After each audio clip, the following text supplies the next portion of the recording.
প্রিয় এইচএসসি শিক্ষার্থীরা 2025 সালে এবং 26 সালে অথবা এর পরবর্তী সময়ে এইচএসসি এক্সামে বসতে যাচ্ছ তাদের জন্য রাইট ফর্ম ভার্বের ধারাবাহিক আলোচনার আজকে নবম পর্ব। আজকে 9তম পর্বে আমরা ঢাকা বোর্ড 2023-এর যে প্রশ্নটি আছে সেই প্রশ্নটি নিয়ে আলোচনা করব এবং এই প্রশ্নের প্রতিটি লাইনে কিভাবে এবং কোন ধরনের যে রুলসগুলো ব্যবহার করা হয়েছে সেগুলো নিয়ে আলোচনা করব। যারা আমার চ্যানেলটি নতুন তারা অবশ্যই চ্যানেলটি সাবস্ক্রাইব করে রাখবে এবং বেল বাটন বাজিয়ে রাখবে যাতে করে তোমরা পরবর্তী ভিডিওগুলো প্রকাশ হওয়ার সাথে সাথেই পেয়ে যাও। শুরুতেই তোমাদের যে কথাটা আমি প্রতিবার বলি যে আমরা কোন টেন্স ইউজ করব সেটা জানার জন্য প্যাসেজটা ভালো করে আমাকে দুইবার পড়তে হবে বা প্যাসেজ অন্যান্য সেন্টেন্সে যে ভার্বগুলো দেয়া আছে সে ভার্বগুলো দেখে আমাকে বুঝতে হবে যে এখানে আসলে পাস্ট টেন্সের কোনো গল্প বা কোনো ঘটনা বলছে নাকি বর্তমানের কোনো ঘটনা বলছে বা অতীতের কোনো ঘটনা যেটা বর্তমানেও সত্যি। অতীতের ঘটনা বর্তমানেও সত্যি হলে কিন্তু সেটা আমরা প্রেজেন্ট টেন্স ব্যবহার করে থাকি সাধারণত। আর পাস্টের কোনো গল্প হয়ে থাকলে ম্যাক্সিমাম আমরা পাস্ট টেন্স ব্যবহার করে থাকি। আর যে দুটো বিষয় থাকে সেটা হলো সাবজেক্ট ভার্ব এগ্রিমেন্ট। আমরা সাবজেক্ট ভার্ব এগ্রিমেন্টের ক্ষেত্রে অনেক ঝামেলায় পড়ি যে আসলে আমরা অনেক সময় সাবজেক্ট চিনতে ভুল করি যে আসলে সেন্টেন্সের কোনটা সাবজেক্ট সেটা না চেনার কারণে আমরা সিঙ্গুলার ভার্বের জায়গায় প্লুরাল ভার্ব ইউজ করি অথবা প্লুরাল ভার্বের জায়গায় সিঙ্গুলার ভার্ব ইউজ করি। তৃতীয়ত যে কথাটি অবশ্যই সেন্টেন্স পরে আমাকে বুঝতে হবে সেন্টেন্সটি অ্যাক্টিভ ভয়েসে আছে না প্যাসিভ ভয়েসে। যদি অবশ্যই প্যাসিভ ভয়েসে থাকে আমার সেই অনুসারে কিন্তু অক্সিলিয়ারি ভার্ব এবং ভার্ব ফ্রি ইউজ করতে হবে। তো চলো আমরা আজকে শুরু করি। আজকে দেয়া আছে স্টুডেন্ট লাইফ নিয়ে। তো তোমাদের স্টুডেন্ট লাইফ নিয়ে যখন আমি বলছি স্টুডেন্ট লাইফ কি আসলে অতীতের কোনো ঘটনা নাকি স্টুডেন্ট লাইফ সবসময় থাকবে, তার মানে অবশ্যই সবসময় থাকবে। তাহলে আমরা দেখবো, তারপর আমরা একটু পড়ি দুই একটা লাইন। দেখো এখানে দেয়া আছে student life is the best time. এই যে ইজ আছে তার মানে প্রেজেন্ট টেন্স অনুসারে ওনারা বর্ণনা করছেন। পরের সেন্টেন্সে দেখো ইট ইজ আছে, কি আছে ইট ইজ, তার মানে প্রেজেন্ট টেন্স অনুসারে বর্ণনা করছেন। পরে আমরা যদি দেখি এখানে মাস্ট আছে, হ্যাঁ, এরপরে তুমি আরো পড়ো দে শুড প্রিপেয়ার, এই যে এখানে আছে দেখো প্রেজেন্ট টেন্সের একটা কথা বলা আছে। তো আমরা অবশ্যই ধরে নিতে পারি যে এইখানে ম্যাক্সিমাম ভার্ব যেগুলো আছে সেগুলোকে আমরা বেসিক ফর্মে ব্যবহার করব অথবা প্রেজেন্ট টেন্স হিসেবে ব্যবহার করব বা পরিবর্তন করব। তো চলো শুরু করা যাক। কিছু কিছু ব্যাপার আছে তোমাদের এখানে বলি। প্রথমটাই দেখি আমরা পড়তে পড়তে বলি এই কথাগুলো। Student life is the best time. Student life হলো সব থেকে ভালো সময় বা উত্তম সময়। ফর, এই ফর একটা প্রেপোজিশন, ফর হলো একটা প্রেপোজিশন, এটা তোমরা অবশ্যই খেয়াল করবা। ফর হলো প্রেপোজিশন, প্রেপোজিশনের পরে একমাত্র টু ছাড়া, টু শুধু কিছু নির্দিষ্ট কিছু ফ্রেজের সাথে এরপরে যদি থাকে এরপরে ভার্বের সাথে আইএনজি হয়। এছাড়া যত ধরনের প্রেপোজিশন আছে এরপরে ভার্বের সাথে আইএনজি। ফর আছে তার মানে তুমি এখানে প্রিপেয়ার দেয়া আছে, তুমি কিন্তু অবশ্যই এখানে কি লিখবা, প্রিপেয়ারিং লিখবা। যেহেতু ফর দেয়া আছে তাহলে আমরা কি লিখবো, প্রিপেয়ারিং। ওকে, কেন হয়েছে, এই যে ফরটার জন্য। শূন্যস্থান আগে যদি আমাদের কি থাকে, তোমার প্রেপোজিশন থাকে, তাহলে অবশ্যই আমরা সেটাকে কি করবো, ভার্বের সাথে ING. ourselves for future, for preparing, যে আমাদেরকে ভবিষ্যতের জন্য তৈরি করার জন্য ছাত্র জীবন হলো সবথেকে উত্তম সময়। আচ্ছা, তবে it is call the seed time of life. এটাকে বলা হয়ে থাকে যে জীবনের বীজ বপনের সময়, যে ভবিষ্যৎ তুমি ভালো বীজ বপন করলে ভবিষ্যৎ ভালো হবে, খারাপ বীজ বপন করলে ভবিষ্যৎ খারাপ। এখন এই যে ইট, স্টুডেন্ট লাইফ, স্টুডেন্ট লাইফ কি নিজে নিজেকে এটা ডাকে যে এটা শিট টাইম, নাকি মানুষ বলে থাকে? তাহলে অবশ্যই মানুষ বলে থাকে, তার মানে ইট কিন্তু এখানে সাবজেক্ট না বা কাজ করছে না। তার মানে যেহেতু ইট এই কাজটা করছে না, ইট বলতে কিন্তু এখানে স্টুডেন্ট লাইফ কি বোঝানো হয়েছে। তাহলে এইখানে কল কি আছে, এই সেন্টেন্সটা কিন্তু তাহলে প্যাসিভে আছে। যখন সাবজেক্ট নিজে ওই কাজটা করে না তখন কি হয়, সেটা প্যাসিভ সেন্টেন্স হয়। এটা কিন্তু আমরা মনে রাখবো, ঠিক আছে? তাহলে দেখো এখন আছে কল, তাহলে প্যাসিভ সেন্টেন্স অনুযায়ী আমার এখানে হয়ে যাবে কি, কল, CALLED, কল, কারণ এটা প্যাসিভ সেন্টেন্স। যে মানুষ কিন্তু ডাকে, কিন্তু সে নিজে নিজেকে, লাইফ কি নিজে নিজেকে ডাকতে পারে যে আমি আসলে এখন বীজ বপনের সময়, তার মানে এটা প্যাসিভ সেন্টেন্স। এই কারণে আমরা এই যে দেখো auxiliary verb plus verb free দিয়েছে। So during this period of life, তাই জীবনের এই সময়টাতে স্টুডেন্ট মাস্টন্ট, স্টুডেন্টের অবশ্যই উচিত নয় ওয়াস টাইম, কি করা, সময় অপচয় করা স্টুডেন্ট উচিত নয়। এখন এই মাস্ট যদি তোমাদেরকে বলি, এই মাস্ট কিন্তু একটা কি, তোমার এই মাস্ট হলো একটা তোমার মোডাল ভার্ব। এটা সব সময় মনে রাখবা, মোডাল ভার্বের পরে ভার্বের বেস ফর্ম বসে। তোমাদেরকে আবারও বলছি মোডাল ভার্বের পরে ভার্বের বেস ফর্ম বসে। এটা তুমি প্যাসিভ সেন্টেন্স করো কিংবা অ্যাক্টিভ সেন্টেন্স করো, যে টেন্সই তুমি করো না কেন মোডাল ভার্বের পরে অবশ্যই ভার্বের বেস ফর্ম বসাতে হবে। তাহলে ওয়াস্ট অর্থ অপচয় করা, তাহলে কিন্তু আমরা এই ওয়াস্টটাকে ওয়াস্টই লিখবো। কি লিখবো? ওয়াস্টই লিখবো। এটা কোনো চেঞ্জ হবে না, কারণ এর আগে কি আছে? একটা মোডাল ভার্ব আছে, মাস্ট। আচ্ছা, ওয়াস্ট টাইম। তাহলে এই সময় স্টুডেন্টদের বা শিক্ষার্থীদের কি করা উচিত না? এই সময়টাতে তাদের সময় অপচয় করা উচিত না। The main pursuit of the student, ছাত্রছাত্রীদের বা শিক্ষার্থীদের প্রধান উদ্দেশ্য কি? Be study. এইখানে একটা ব্যাপার আছে যেটা কিছুক্ষণ আগে তোমাদের বলছি, এই যে স্টুডেন্ট, এই স্টুডেন্টটা কি এখানে সাবজেক্ট নাকি দা পারসুট? কি? আচ্ছা দেখো দেয়া আছে দা পারসুট। এখানে যদি আমরা বলি এই যে এই অংশটুকু যদি তুমি ভালো করে খেয়াল করো, আমি এটা কি করে দিই তাহলে বুঝতে পারবা। এই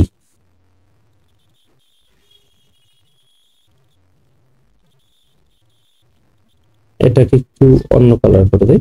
এই যে দ্য পারসিউট, দেখো the pursuit of the student. এইখানে অনেক সময় আমরা কনফিউজড হয়ে যাই, যেটা কিছুক্ষণ আগেই তোমাদের বললাম। আমরা মনে করি কি এই স্টুডেন্টসটা হলো এখানে সাবজেক্ট, কিন্তু তুমি যদি সেন্টেন্সে কথা ভালো করে বুঝো তাহলে কিন্তু সেন্টেন্সে আলোচনা করছে দ্য মেইন পারসিউট, মানে হলো প্রধান উদ্দেশ্য। মানে মেইন কথাটা বলা হচ্ছে ছাত্রছাত্রীর প্রধান উদ্দেশ্য নিয়ে, ছাত্রছাত্রীদেরকে নিয়ে না। তাহলে কিন্তু তুমি স্টুডেন্ট অনুসারে এখানে বি ভার্ব, বি মানে কি? Am is are was were. তুমি যদি এখানে কি দেখো, আচ্ছা এখানে আসি, বি ভার্ব মানে কি? আমরা সাধারণত লিখে থাকি তোমার am is are was were, এই পর্যন্তই লিখি। হ্যাঁ, এরপর বি বিন বিং আছে, এগুলো দরকার নেই আমার। তাহলে এম ইজ আর দিলাম না। এখন যদি আমি এখানে দ্য মেইন পারসুট, উদ্দেশ্য, এটা তো সিঙ্গুলার, এটা হলো কি সিঙ্গুলার। এখন বি এর জন্য আমি কোনটা বসাবো? যেহেতু প্রেজেন্ট টেন্সে আছে, প্রেজেন্ট টেন্সের তিনটা আছে, কি কি এখানে? এম ইজ আর, কি আছে? এম ইজ আর। তাহলে অবশ্যই আমি এখানে কি বসাবো? এখানে অবশ্যই আমি ইজ বসাবো। আচ্ছা, এখানে আমি বসাবো ইজ। ঠিক আছে, তাহলে আমরা কি দাঁড়ায়? যা the main pursuit of the student is study, শিক্ষার্থীদের প্রধান কাজ বা প্রধান উদ্দেশ্য এবং প্রধান ব্রতই হলো তোমার শুধু পড়াশোনা করা। they should prepare themselves for the life, এই যে দেখো they should prepare themselves for the life, এই যে for the life কি? ahead, lying ahead, এখানে হবে lying ahead। তার lying ahead কেন হবে? এখানে আমরা প্রেজেন্ট ইউজ করতে আছে, দেখো এখানে অলরেডি একটা ভার্ব আছে, এখানে দুইটা ঘটনা আছে। অলরেডি একটা ভার্ব আছে প্রিপেয়ার, একটা অক্সিলারি ভার্ব আছে শুড। একই সেন্টেন্সে যদি দুইটা ভার্ব থাকে তাহলে কি হয়? তোমার পরবর্তী ভার্বটাকে টু প্লাস ভার্ব করে দিবা, নয়তোবা তুমি কি করবা? সেটার সাথে ভার্বের সাথে আইএনজি করে দিবা। এখন এইখানে আমরা আইএনজি করে দিব, কারণ ahead এর আগে একটা আমরা কি বসাই দিব?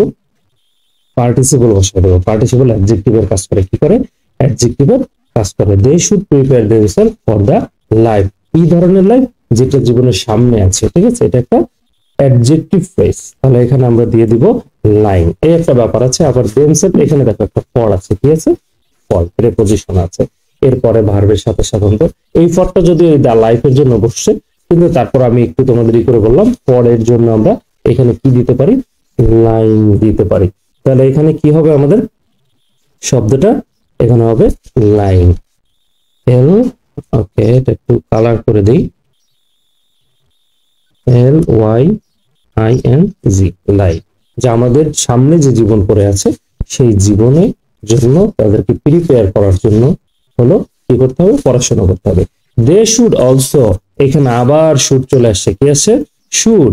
এখানে শুডটা কিন্তু কি ভার্ব? তোমাদের বলেছিলাম এই যে মাস্ট ছিল। এই যে দেখো অলরেডি দুইটা মোডাল ভার্বের ব্যবহার। তুমি যদি এই একটা রুলস মনে রাখো যে মোডাল ভার্বের পরে ভার্বের বেস ফর্ম, তাহলে কিন্তু এইখানে এই জিনিসটা মনে থাকলে, একটা রুলস মনে থাকলে তোমার এখানে 2 মার্কস কনফার্ম হয়ে যাচ্ছে। দে শুড অলসো, তাহলে কি হবে? এখানে যা আছে তাই হবে, পার্টিসিপেট।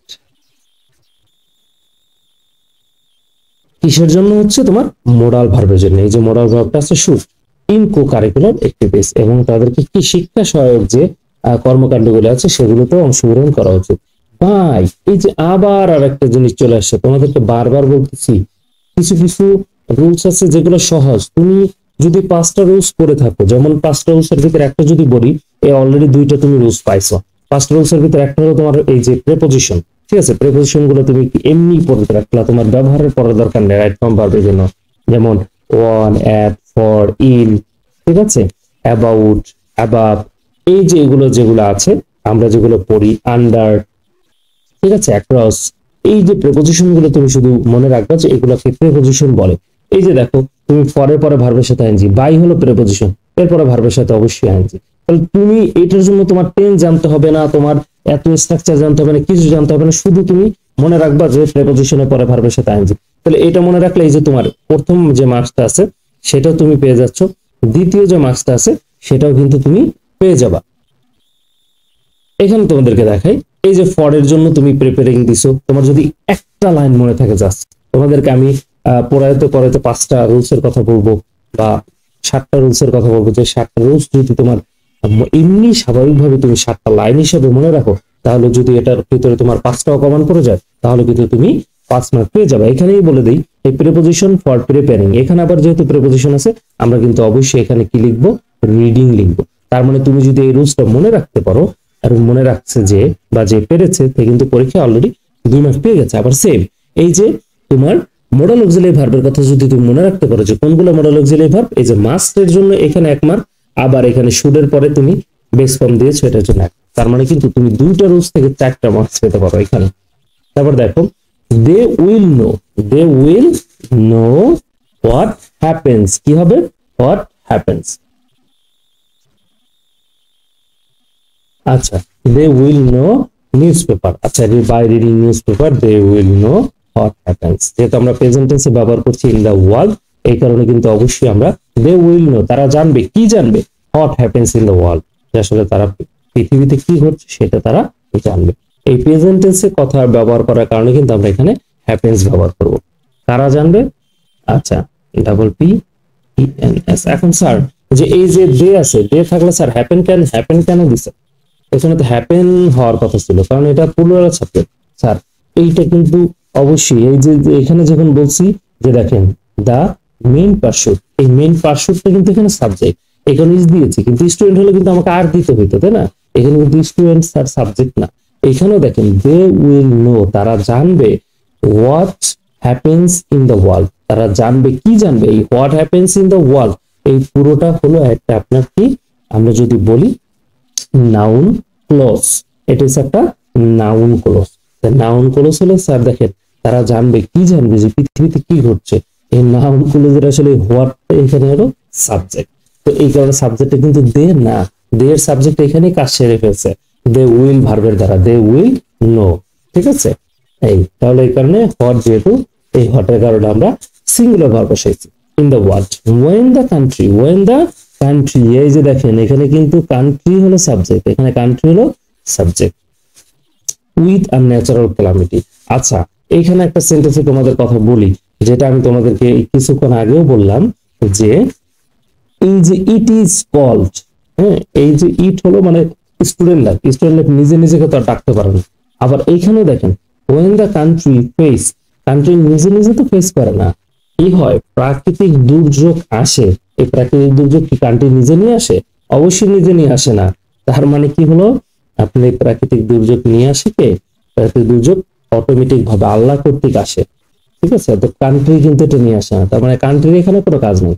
তাহলে এটা কিন্তু একটা প্যাসিভ সেন্টেন্স, অবশ্যই আপনাকে প্রেজেন্ট টেন্স অনুসারে এখানে বসাতে, তাহলে কি ই is faced, is faced, when country is faced with a natural calamity, যখন কি হয়, এই দেশ প্রাকৃতিক দুর্যোগ দ্বারা আক্রান্ত হয়, দে শুড, দে বলতে কারা বলেন তো, দে হলো স্টুডেন্টরা।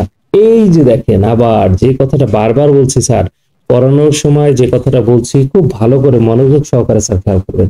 এই যে দেখেন আমি যেটা কথা বলেছি যে 5-7টা রুলস আছে, রাখলে আমি সহজেই আমার গ্রামারটা, আমার এত কিছু জানা ছাড়াও আমি কি করতে পারি, সহজেই 5-7 মার্কস আমি এখান থেকে পেতে পারি। এই যে দেখেন শুড, আবার সে আসছে, মাস্ট ছিল মডাল অক্সিলারি ভার্ব, শুড ছিল মডাল অক্সিলারি ভার্ব, আবার একটা অক্সিলারি ভার্ব পেয়েছি, তার মানে এক রুলস আমি অলরেডি 3টা মার্কস পেয়ে যাচ্ছি। তাহলে শুডের পরে অবশ্যই কি হবে, কাম হবে, কি হবে, কাম হবে। তাহলে দেখেন এই যে কাম লিখে দেবো, কারণ modal auxiliary verb. Forward with a view to, with a view two sir, with a view two. এখানে তোমাদের একটু দেখানো দরকার।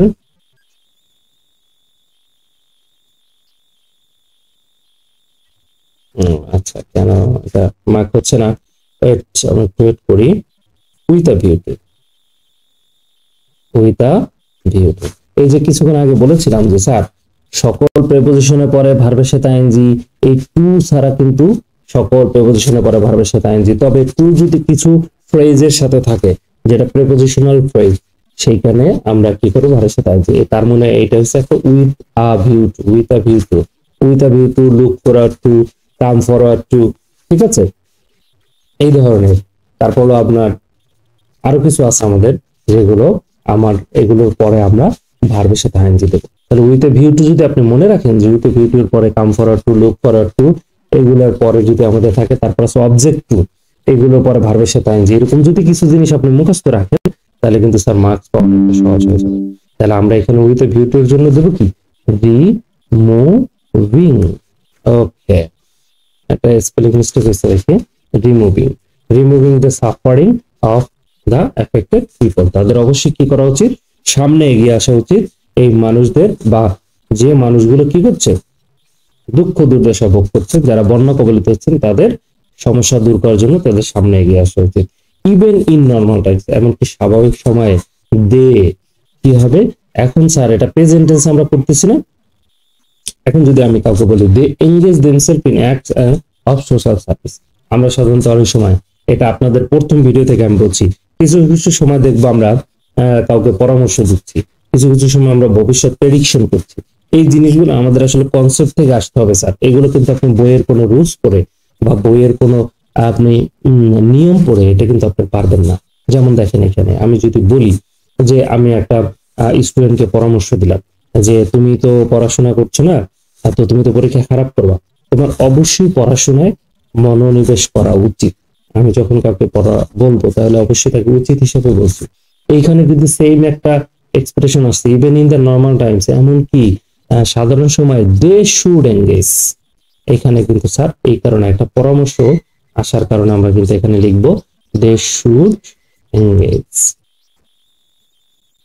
এটা আমি বলবো যারা ইংলিশ ভালো পারেন তারা কিন্তু এই জিনিসটা ধরতে পারবে, কিন্তু আমরা যারা মোটামুটি ইংলিশ বা রাইট ফর্মকে অনেক বেশি ভয় পাই, তাদের জন্য আমি বলবো এইসব জিনিসগুলো তোমার একটু স্কিপ হলেও কিছু করার নাই। তুমি যদি মনে করো যে আমি স্যার 10 পাওয়া তো আমার পক্ষে সম্ভব না, তুমি তোমার জন্য 5ই এখানে অনেক বড় ব্যাপার। সেই জন্য তুমি যে বিষয়গুলো বললাম, যেমন প্রিপোজিশন, তোমার মোডাল ভার্ব, তারপর প্যাসিভ সেন্টেন্স মেক করা, অথবা এই যে উইথ এ ভিউ টু এর মতো কিছু ফ্রেজ আছে যেগুলো পরে ভার্বের সাথে আইএনজি বসে অথবা ভার্বের বেস ফর্ম বসে, এই নরমাল জিনিসগুলো জানা, যেগুলো দেখার সাথে সাথেই তুমি অ্যান্সার করে দিতে পারবা, সেগুলো তোমার জেনে থাকাটাই ভালো।